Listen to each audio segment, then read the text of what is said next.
listening to the Fitness Matters podcast with Paula B, and this is episode number 88, Great Legs. I know, that's a weird title for an episode, am I right?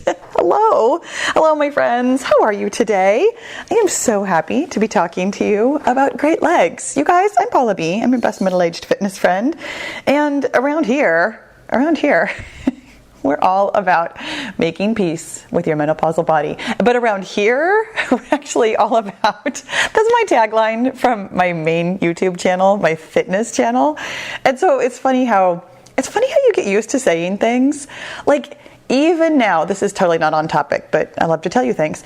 Even now, sometimes when I'm doing my intro or when I'm just like kind of talking but sort of distracted by myself, as I often am, sometimes I will still say, this is Paula B from paulabfitness.com, which is what I said for years and years and years at the intro of my videos.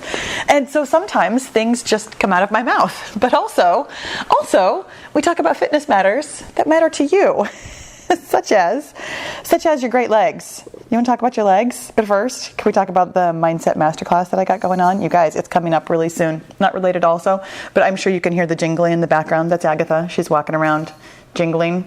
She's shaking her head, which means that it's time for us to clean her ears. Just in case you hear the background things, I assume you do if you're listening with headphones. And even if you're not, sometimes my life is just noisy. And there you go. You're welcome. Anyways, Mindset Masterclass, you guys, it's coming up so soon. Monday, August 9th through Friday, the 13th of August, which is so fun to say.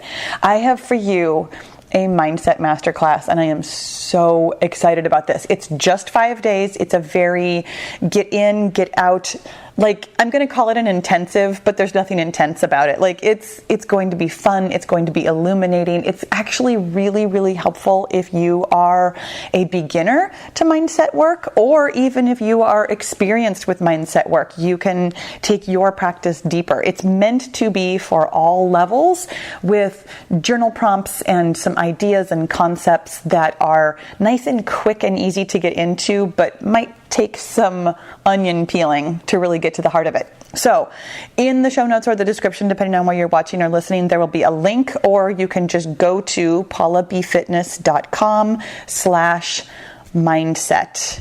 You guys, so excited about this. Oh, and just super quickly, that is the only way to participate in the Mindset Masterclass. Like, it's not going to be available unless you sign up. So please come and sign up so that you can be part of it.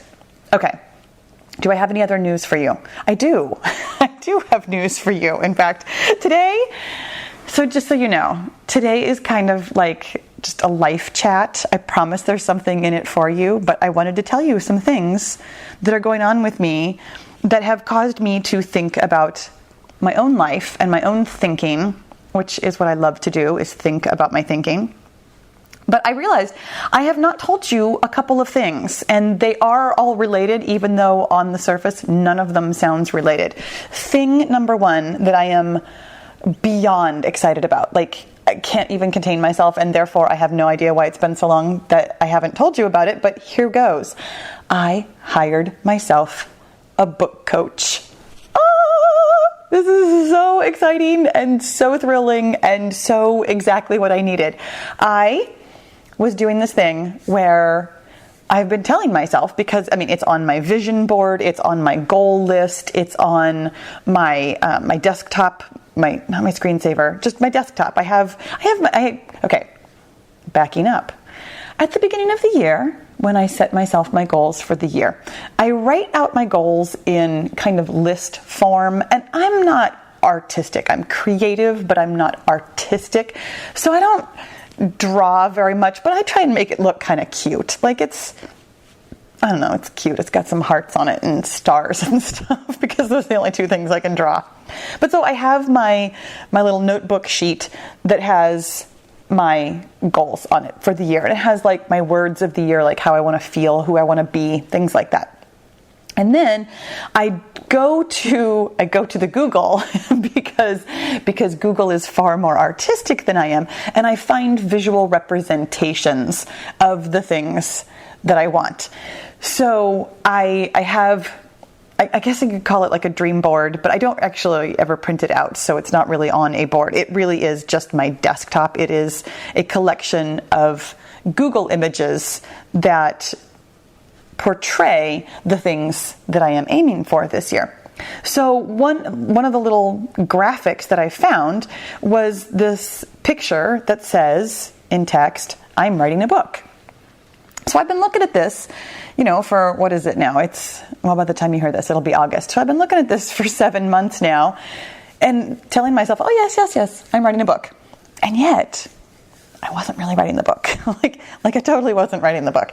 And I kept noticing myself thinking, I'm not writing my book. And here's the thing about what we think. Oh, it creates our reality. Weird, right? I've never told you that before. This is brand new information. No, what you think creates your results. My friends, I was thinking I'm not writing a book, and therefore I was not writing a book. It became very clear to me that I was creating that for myself. And one day, I was watching a coaching call through the Life Coach School, which is where I am certified and where I am still a member of Self-Coaching Scholars, which is her Brooke Castillo's group program. So I was watching a coaching call live, which I don't normally do. I usually watch the replay, but I was watching it live, and I was like, I'm going to raise my hand. I'm going to raise my hand, and I'm going to get coached on this thing where I'm not writing my book. So I raised my hand and my heart was just pounding. I was like, oh my gosh, I'm going to actually talk to somebody, get coached on this I'm not writing a book thing. Turns out I didn't get called on. But I realized through the nervousness and through the thinking about my thinking about this thought that I'm not writing a book, I was like, oh, but I could get coached anytime I wanted. I bet there's an actual book coach out in the world who could coach me on my thoughts. Ding, light bulb moment. Hello. So I looked up book coaches, and I very specifically found a book coach who was certified through the Life Coach School, partly because, entirely, because I understand the model. I understand how she's going to coach me, and I really wanted to cut through some of that so that I could just be coached on the book. Because the other really pervasive thought that I have had, that I now don't really have anymore because I have a book coach, this thought that I had was, I'm not writing a book because I don't know how. I don't know how. I don't know how to write a book. I've never written a book before. And even though I was occasionally Googling how to write a book, I've followed several people on YouTube, how to write a book, here's how to get started, all these kinds of things. It just wasn't really cohesive enough for me to move forward. So plunking down a fair good chunk of money and knowing that I have a meeting with her every single week. I have homework every single week.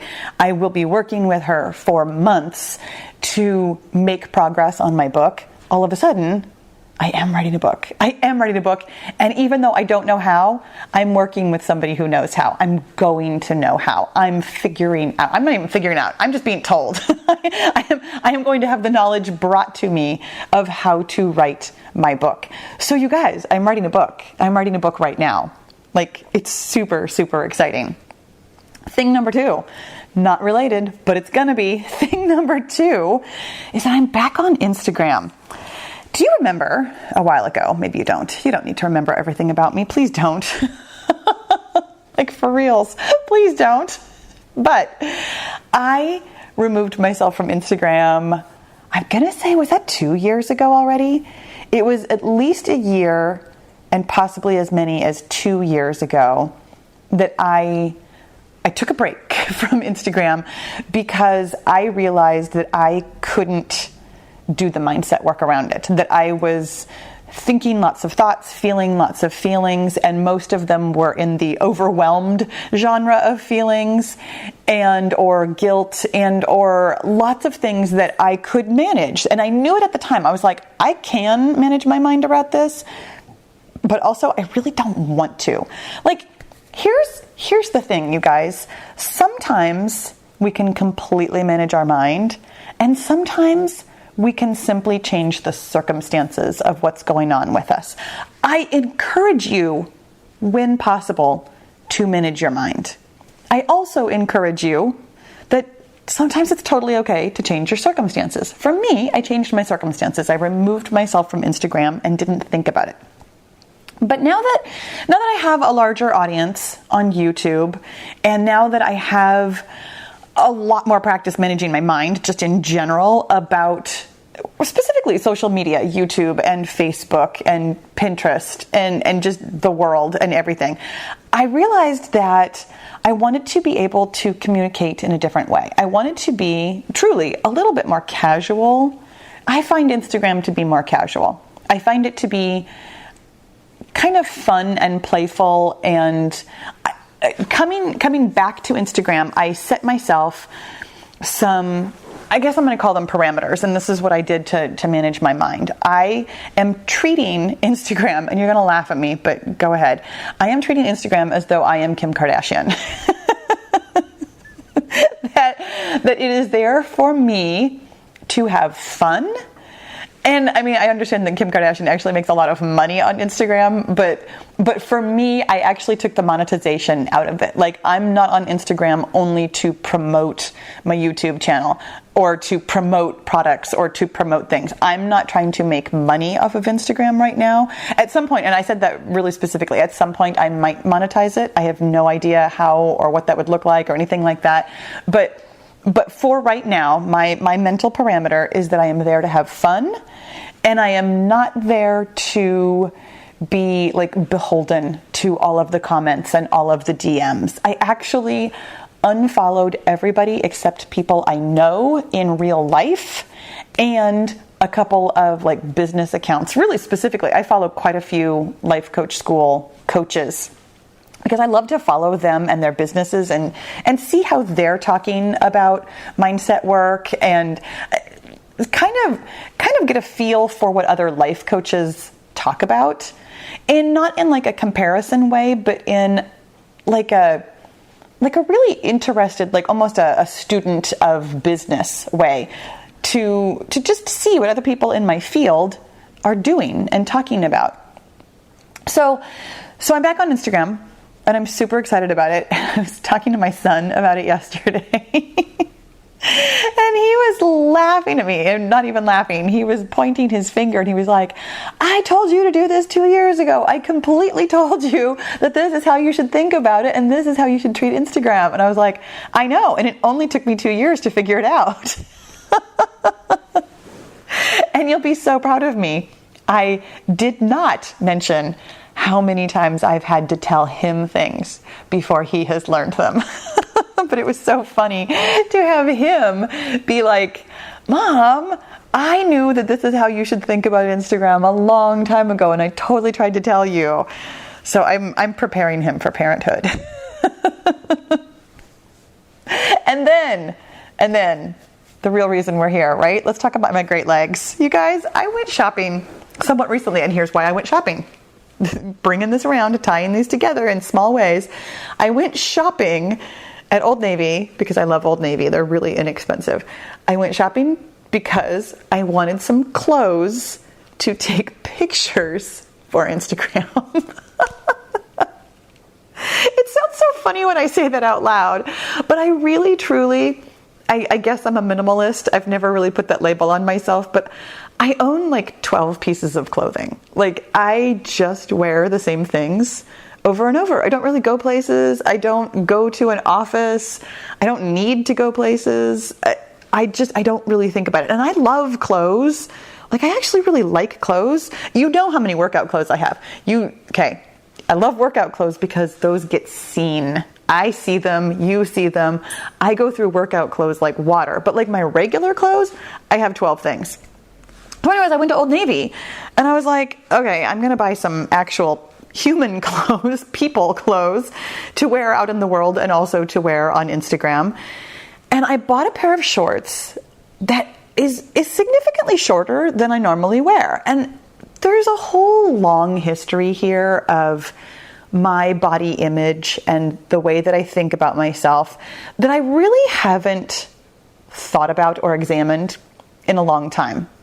Not even like a long time. I don't know that I've ever examined it. For most of my life, I would say that I had negative thoughts about my lower body. Really specifically, I, as a teenager and young woman, thought that I had a big butt and fat legs. Now, I know that those words might be offensive to you, and I say them as a direct quote of things that I said to myself. It's not a judgment. I mean, it is a judgment, but it's not something that could ever be objectively proven or anything like that. Like, if you look at pictures of me, you'd be like, Paula, that's ridiculous, blah, blah, blah. This is what I tell you all the time, just so you know. The things that you say to yourself are opinions. They are not facts. But I'm telling you that it was my opinion, but that's what I saw when I looked in the mirror. And then as I've grown older and done a lot of this mindset work, I tend very much to not look at any specific body part. I really prefer to look at my body as a whole and to think of myself as a whole human being. We have had this conversation before. I don't remember what number it is, but it's the episode How to See Yourself. And it's, I think, a very important conversation to have with yourself about not picking yourself apart. Partly because picking yourself apart is it's detrimental to the way that you think about yourself, but also really specifically, looking at parts of your body really dehumanizes you to yourself.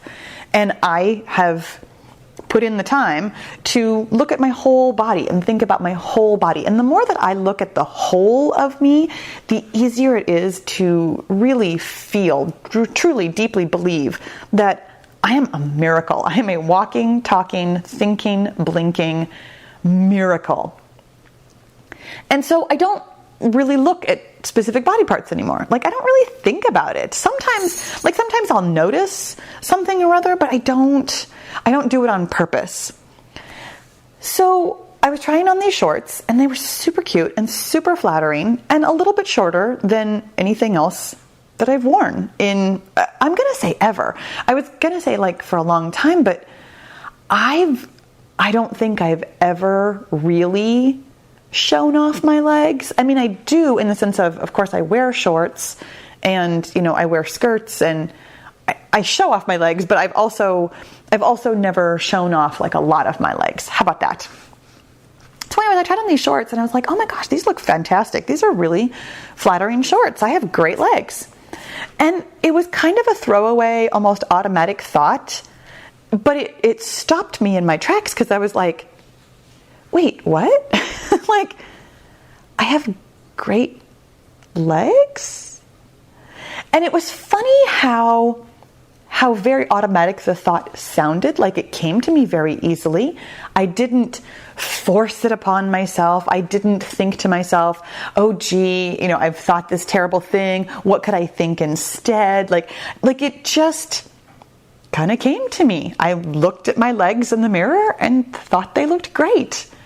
And it was such an unusual and really, you can imagine, pleasant thing to think about a specific part of my body that historically I have not thought those kinds of thoughts about. I have always thought, not always, I have recently, over the past 15 years or so, since I've been a runner, I often think that my legs are strong, that my legs are sturdy, that my legs get me everywhere I want to go, that my legs are amazing, things like that. But I've never really thought that they look great. I have great legs is not a sentence that ever came out of my mouth until very recently. But now I bought those shorts, of course, as one does when one thinks to oneself, I have great legs. So I bought those shorts. And in fact, I just went online yesterday or the day before and bought several more pairs because, hey, why not? Am I right? If I look good, feel good, say nice things to myself, I'm going to go ahead and change that circumstance. So ever since I heard that thought in my head, I've been practicing it. And I notice it every time I see myself in the mirror, or every time I get dressed, or every time I'm walking around, I'm thinking, I have great legs. And it is amazing to me how wonderful that thought feels. And it's amazing because I, up until very, very recently, had never considered that thought was available to me. And here we go, my friends. Here's where we finally tie this all together. You have thoughts that you don't realize you are thinking. That is, literally what we talk about every single week. that you have thoughts that you don't realize, and you are believing them as truths. You are believing them as facts when they are opinions. And the real fact is that any thought that you want to think is available to you right now. Any of them, all of them. And therefore, why not choose a thought that feels good? And that's kind of a real question, and it's kind of a rhetorical question. It's a real question if it helps you dive in and be curious, why haven't I thought nice things to myself before? Why have I been unconsciously choosing thoughts that don't feel good about my body or about my life or about my ability to write a book or about my ability to be on Instagram? Why have I been choosing those thoughts? Now, it's a rhetorical question if you ask yourself, why haven't I been thinking that? And your immediate response is something like, well, because I'm dumb, or because I can't think that because my legs obviously are fat and ugly. When you use a question against yourself, then I'm stating it rhetorically. If you can use the question for yourself as a curiosity, as a conversation opener, then please ask yourself that question. Why haven't you been saying something nice to yourself? Now, for some of us, we might walk down the road of, it was messages that I heard my whole life, or we might come up with reasons, and it's heavy air quotes, reasons why we can't think that about ourselves. I don't want to have too high of an opinion of myself. I objectively do not have great legs. You can come up with answers that don't serve you. And this is what I want you to know. You can, meaning that you have permission and you are capable. You can think anything you want. And it's funny to me how powerful that lesson is again and again and again. I know it. I've put it to use in my life numerous times. And yet, every time it comes to me in a different way, it feels like new, fresh information. That's why I'm repeating it to you, because we've talked about this before, and I'm going to talk about it again. But there is something in your life right now that you just think is really truthful, and you don't even necessarily feel bad about it. My truth was this thing that, historically, I've not liked my legs. And I thought that meant that I had done the work on it. I've stopped picking apart my legs. I have not it's been a long time since I've looked at my legs and thought that they were ugly or fat or anything like that.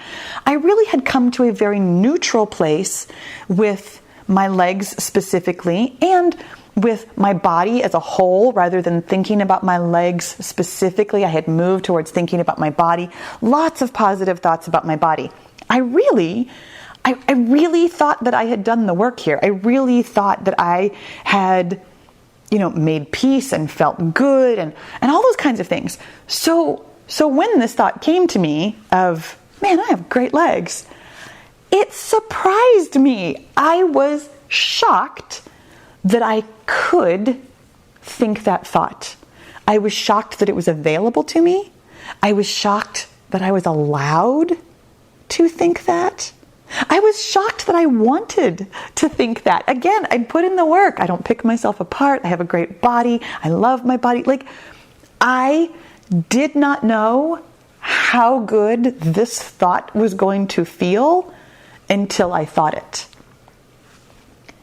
You have a thought like that waiting for you. You can, meaning that you have permission and you are capable. You can go hire a coach to help you with something that you are struggling with. You can, meaning that this thought is available to you and you have permission to do it, go on Instagram and enjoy it for what it is. You can, because this thought is available to you and you have permission, you can treat your social media as though you are Kim Kardashian. You can think that you have great legs. There are thoughts that you are capable of thinking, and you have permission to think that you are not thinking right now. But when you do, they're going to feel amazing. And you guys, I want to know, what is it that you are now ready to think about yourself or a situation or a problem or a solution to a problem or your body? What is it that you can think? I'd love to know.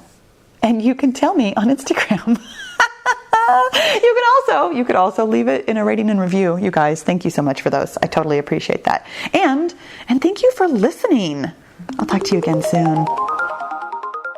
So are you totally loving this mindset work and you really want to do it every day in order to get your goal? Then my friend, you need to join the Get Your Goal group. It is my personal and private, very interactive coaching and accountability group where every day we talk about your mindset and we get your goal.